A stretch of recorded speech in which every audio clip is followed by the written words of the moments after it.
दोस्तों नमस्कार, आदाब, सत श्री अकाल। उर्मिलेश संवाद के खास एपिसोड में आपका स्वागत है। भारतीय जनता पार्टी बहुत ही दिलचस्प और चौंकाने वाले फैसले करने के लिए जानी जाती है, बल्कि यूं कहा जाए कि इस तरह के फैसलों में उसकी उस्तादी है। अभी रविवार को छत्तीसगढ़ में विष्णुदेव साय को मुख्यमंत्री बनाकर उसने लोगों को चौंकाया।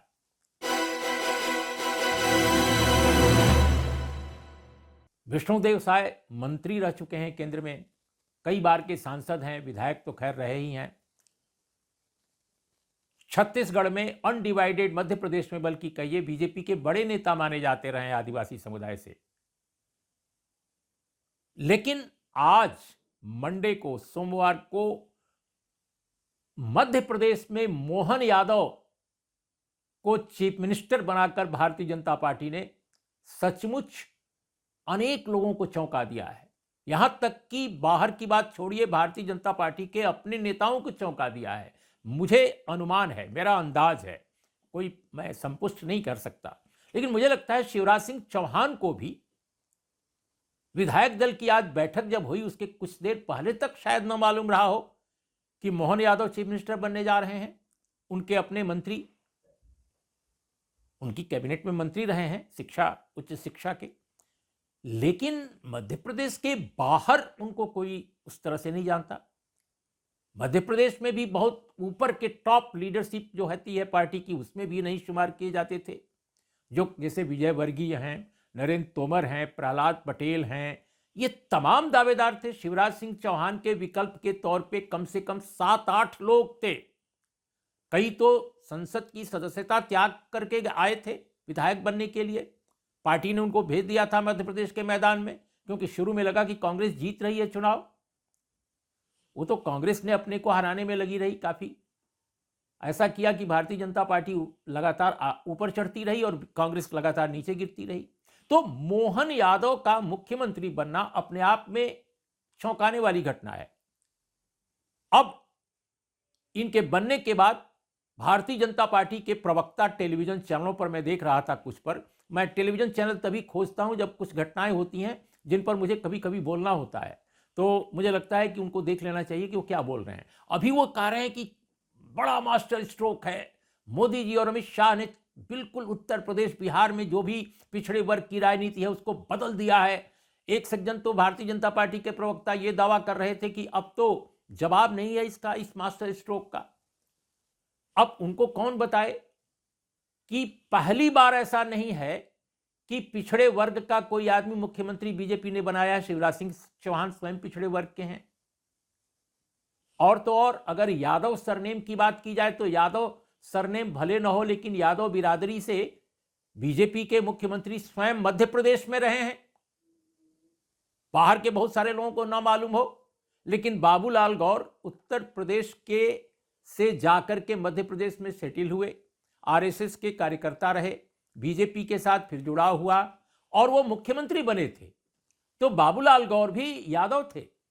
ऐसा नहीं है कि ये पहली बार किसी यादव को बनाया है भारतीय जनता पार्टी ने।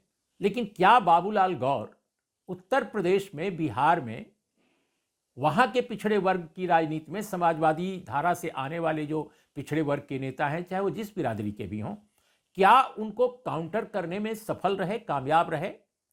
क्या उनका कोई ऐसा असर पड़ा जिससे कि मुलायम सिंह यादव उत्तर प्रदेश में उस समय उनकी राजनीति थी, या लालू प्रसाद यादव थे उस समय, बहुत ही सक्रिय थे राजनीति में, क्या उनकी राजनीति पर कोई असर पड़ा? आज के दौर में, जबकि संसदीय चुनाव से पहले देश के कई राजनीतिक दल जो अपने आप को सोशल इंजीनियरिंग नहीं बल्कि सोशल जस्टिस का रिप्रेजेंटेटिव मानते हैं, बीजेपी तो सोशल इंजीनियरिंग करती है, लेकिन जो सोशल जस्टिस के को लेकर अपना कमिटमेंट जाहिर करते हैं, चाहे वो सपा हो, आरजेडी हो, या इस तरह की बहुत सारी पार्टियां, नीतीश कुमार जी की पार्टी जेडीयू है, क्या इन लोगों को मोहन यादव का मुखड़ा दिखाकर क्या काउंटर कर सकते हैं?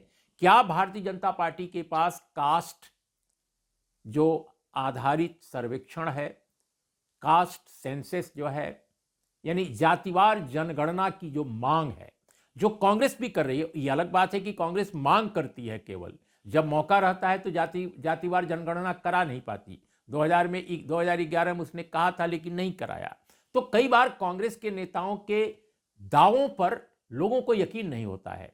शायद इस बार छत्तीसगढ़ मध्य प्रदेश के चुनाव में ऐसा ही कुछ हुआ हो। तो एक बड़ी बात यह है, जो बड़ा सवाल यह है, जो दावा कर रही है बीजेपी, मोहन यादव तो अभी शपथ ग्रहण भी नहीं किए हैं, करेंगे और मुख्यमंत्री बनेंगे निश्चित रूप से, अब तो डिक्लेयर हो गया। लेकिन मोहन यादव को इस रूप में पेश करना कि वो पूरे उत्तर भारत की, खासकर हिंदी भाषी क्षेत्रों में जो पिछड़े वर्ग की राजनीति है, सोशल जस्टिस से जिनकी कमिटमेंट रही है, उसको बिल्कुल निष्प्रभावी कर देंगे, बिल्कुल उसको डिमोलिश कर देंगे, मुझे लगता है कि ये कुछ ज्यादा ही है। क्योंकि लोग तो सवाल पूछेंगे बीजेपी से और मोहन यादव से भी पूछेंगे। मुख्यमंत्री बनने के बाद उनसे भी सवाल कोई पूछ सकता है कि भाई कास्ट सेंसस आपकी पार्टी क्यों उससे तैयार नहीं होती है, क्यों मुकर जाती है? तो जाहिर है उनके पास पार्टी स्टैंड होगा, पार्टी का ही जवाब होगा कि वो जातिवार जनगणना के पक्ष में नहीं है, क्योंकि बीजेपी जातिवार जनगणना का विरोध कर चुकी है, पार्लियामेंट में भी कह चुकी है, पार्लियामेंट के बाहर भी कह चुकी है। वो अलग बात है कि 2018 में उसने जातिवार जनगणना का समर्थन किया था, लेकिन अब मुकर गई है। अभी बिहार में देखिए, बिहार में जो उनकी पार्टी है बीजेपी, वो जातिवार सर्वेक्षण जो नीतीश कुमार, तेजस्वी यादव की सरकार ने किया, उसके पक्ष में है, उसके पक्ष में बीजेपी की स्थानीय जो इकाई है, मजबूरी उसकी है। लेकिन जो केंद्रीय नेतृत्व है वो जातिवार सर्वेक्षण पर कहता है कि दो समुदायों की जो गणना की गई है वो फर्जी है, गड़बड़ है, उसमें गड़बड़ झाला है। इसको लेकर भी काफी बवाल हुआ बिहार में, तो बिहार की राजनीति में काफी इसको लेकर विवाद हुआ। लेकिन अभी जो बात है मध्य प्रदेश में, निश्चित रूप से ये एक महत्वपूर्ण फैसला है, इसमें कोई दो राय नहीं है। और ये फैसला ये बताता है कि भारतीय जनता पार्टी, चूंकि उनके पास नेतृत्व का जो प्राधिकार है वो काफी मजबूत है, क्योंकि केंद्रीकृत पार्टी हो गई है, केंद्रीकरण है पार्टी में नेतृत्व की शक्तियों का। तो ऐसे में वो जिसको चाहते हैं उसको बना लेते हैं। लेकिन जब वो चाहते हैं तो ये सोशल इंजीनियरिंग का ख्याल जरूर करते हैं, इसमें कोई दो राय नहीं। और मुझे लगता है राजस्थान में भी कोई हो सकता है फैसला चौंकाने वाला हो जाए, कोई आश्चर्य नहीं है। क्योंकि असल समस्या क्या है, 2024 के चुनाव में अपने फेवर में सामाजिक समीकरणों को नियोजित करना। मोहन यादव की जो पदस्थापना हो रही है वो उसके पीछे यही एंगल है। अच्छा, वो काडर हैं, वो आरएसएस से आए हैं, वो बीएसपी और अखिल भारतीय विद्यार्थी परिषद में रहे हैं, उज्जैन से जीते हैं। तो पिछड़े वर्ग से होने या यादव बिरादरी से होने के बावजूद भारतीय जनता पार्टी और आरएसएस की विचारधारा से लैस हुए कार्यकर्ता हैं, यह हमें नहीं बोलना चाहिए। और ऐसे में अपनी पार्टी के एजेंडे और संघ परिवार के एजेंडे को आगे वो बढ़ाएंगे, न कि वो पिछड़े वर्ग और उत्पीड़ित समाजों की आवाज उस तरह से बुलंद कर पाएंगे जो समाजवादी या वामपंथी धारा के बहुत सारे पिछड़े या दलित या आदिवासी वर्ग के नेता उठाते रहे हैं। या हो सकता है कि उनका प्रभाव ज्यादा आज के दौर में न दिखाई पड़ा हो, लेकिन एक दौर तो था। अब आपको भारतीय जनता पार्टी में ही मैं बता दूं, एक बहुत महत्वपूर्ण नेता बिहार से, समाजवादी आंदोलन के, मुझे याद है कि मधुबनी से आने वाले हुकुमदेव नारायण यादव, जो समाजवादी आंदोलन, सोशलिस्ट मूवमेंट, लोहिया वगैरह, उस दौर के वो एक युवा नेता थे, बहुत ही फायर ब्रांड। लेकिन जब वो बीजेपी में आए तो बीजेपी ने उनको पिछड़े वर्ग से आया हुआ एक ताकतवर नेता, काफी अच्छा भाषण देने वाला, काफी समझदार, यह समझकर उनको आगे बढ़ाया, मंत्री भी बनाया। लेकिन केंद्र में मंत्री वो बने, लेकिन वह भी उत्तर भारत के में, खासकर हिंदी भाषी क्षेत्रों में, चाहे उत्तर प्रदेश हो, चाहे वो बिहार हो, चाहे वो झारखंड हो, कहीं भी वो पिछड़े वर्ग में बीजेपी के लिए कोई जनाधार में विस्तार नहीं कर सके। हाँ ठीक है, मधुबनी के आसपास के इलाकों में उन्होंने किया, लेकिन ऐसा नहीं वो कर पाए कि जो समाजवादी धारा की जो पूरी की पूरी जमीन थी, उस जमीन को रिप्लेस कर दें और उसको भगवा बना दें। ऐसा नहीं हुआ। और यही कारण है कि कभी भी बीजेपी, अगर देखा जाए, जब भी वो शासन में रही है तो किसी न किसी के साथ ही रही है। अभी नीतीश कुमार जी के साथ लंबे समय तक बीजेपी एक हिस्सेदार बनी रही, भारतीय जनता पार्टी के तौर पे, एक घटक के तौर पे वहाँ, लेकिन उसका कोई मुख्यमंत्री नहीं बन सका, डिप्टी चीफ मिनिस्टर तक ही वो सीमित रही पार्टी। आज भी स्थिति वही है कि वो सत्ता से बाहर है, क्योंकि नीतीश कुमार के साथ उसका अलायंस खत्म हो गया है। हाँ, झारखंड में जरूर रही है, उत्तर प्रदेश में भी रही है, लेकिन उत्तर प्रदेश में आमतौर पे उन्होंने पिछड़े वर्ग के नेताओं का जरूर सहयोग लिया, उनके जरिए राजनीति को आगे बढ़ाया। कल्याण सिंह उसमें बहुत महत्वपूर्ण है। लेकिन पिछड़े वर्ग की राजनीति को और पिछड़े वर्गों को उन्होंने इंपावर उस तरह से नहीं किया। अगर पॉलिटिकली इकोनॉमिकली देखा जाए, आर्थिक रूप से खासकर और राजनीतिक तौर पे, चाहे वो एफर्मेटिव एक्शन का मामला हो, लैंड रिफॉर्म्स का मामला हो, रोजगार का मामला हो, शिक्षा के क्षेत्र में लोगों को आगे बढ़ाने का मामला हो, ऐसा कभी नहीं हुआ।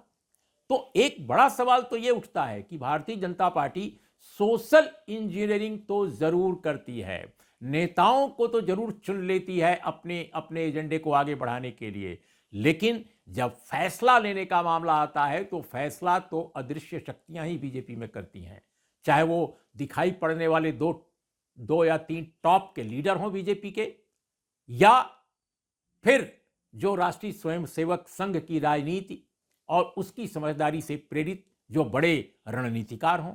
असल फैसला तो वही होता है, कौन बनेगा कुलपति, कौन बनेगा वाइस चांसलर, कौन बनेगा चीफ साइंटिस्ट, कौन बनेगा सभी महत्वपूर्ण पदों पर। जहां भी आप देखिए, चाहे वो मीडिया हो, चाहे आर्थिक क्षेत्र हो, चाहे सामाजिक क्षेत्र हो, चाहे वो निजी क्षेत्र हो, कहीं भी आप देखिए, हर जगह जिन लोगों को बढ़ावा सरकार देती है उसमें एक खास वर्ग के ही लोग आपको दिखाई देते हैं। आप देखिए ईडब्ल्यूएस पर जितना जोर दिया भारतीय जनता पार्टी ने सत्ता में आने के बाद, क्या एफर्मेटिव एक्शन जो दलित आदिवासी ओबीसी के मामले में है, क्या उस पर उतना जोर दिया? अगर ऐसा होता तो उत्तर प्रदेश के विश्वविद्यालय हों, चाहे बिहार के, चाहे देश के अन्य हिस्सों के विश्वविद्यालय हों, वहां पे असिस्टेंट प्रोफेसर से लेकर और प्रोफेसर्स की नियुक्तियों में इस तरह की स्थितियां नहीं पैदा होती जिस तरह से आज पैदा हुई हैं। अनेक ऐसे लोग हैं जो अगर भारतीय जनता पार्टी से असहमत हैं, उसकी विचारधारा का विरोध करते हैं या आलोचना करते हैं, तो उनकी नौकरियां गायब हो जा रही हैं। सारे ऐसे लोग दलित हैं, आदिवासी हैं या ओबीसी हैं। आप देख लीजिए दिल्ली विश्वविद्यालय में लक्ष्मण यादव का मामला, असिस्टेंट प्रोफेसर जो जाकिर हुसैन कॉलेज में थे, 13 साल की नौकरी के बाद उनको बाहर कर दिया गया। रितु चौहान, वो बाकायदे दौलत राम कॉलेज में थी एडहॉक, उनको भी बाहर कर दिया गया। और रितु तो बहुत ही पढ़ी लिखी, बहुत समझदार महिला है, पीएचडी है मनोविज्ञान में, उनको भी बाहर कर दिया गया। तो ऐसे अनेक उदाहरण हैं। मैं नहीं समझता कि केवल आप एक सिंबलिज्म के जरिए पूरे के पूरी राजनीति की धारा को बदल पाएंगे। लेकिन हां, यह चौंकाने वाला फैसला है, दिलचस्प फैसला है, और कांग्रेस जैसी पार्टी के लिए यह सबक भी है कि कांग्रेस बातें तो बहुत करती है, लेकिन जब नियुक्ति करने की बात आती है तो राजनीतिक तौर पे वैसा रिप्रेजेंटेशन भी वो नहीं दे पाती है जैसा भारतीय जनता पार्टी देने का साहस कर लेती है। तो ये कांग्रेस और बीजेपी के बीच की लड़ाई है।